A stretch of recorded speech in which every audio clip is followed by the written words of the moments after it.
मैंने अखबार में पढ़ा था कि हिंदुस्तान में उर्दू स्कूलें सबसे ज्यादा कर्नाटक में है, दूसरे नंबर पर आंध्र प्रदेश में है और तीसरे नंबर पर महाराष्ट्र में है और सबसे कम उर्दू स्कूलें यूपी में है। देखिए अब महाराष्ट्र में उर्दू अंदाजा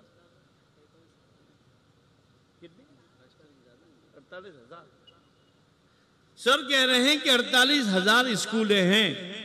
अब आप देखिए कि आप उसका निजाम ऐसा है, टीचर सिग्नेचर करते हैं, जाओ छुट्टी तुम्हारी, हो गया काम।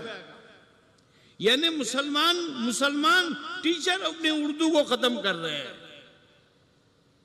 किसी को पढ़ाना नहीं है, तनख्वाह सबको लेनी है। अरे भाई तुम तनख्वाह डबल लो लेकिन पढ़ाओ तो सही।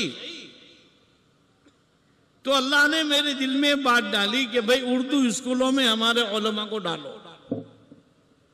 तो अल्हम्दुलिल्लाह मेरे पास डीएड भी है, जामिया के पास बीएड भी है, जामिया के पास कौन सी कॉलेज नहीं है, एक कॉलेज नहीं थी, अल्लाह ने अपनी कुदरत से वो भी दे दी, एमबीबीएस मेडिकल कॉलेज।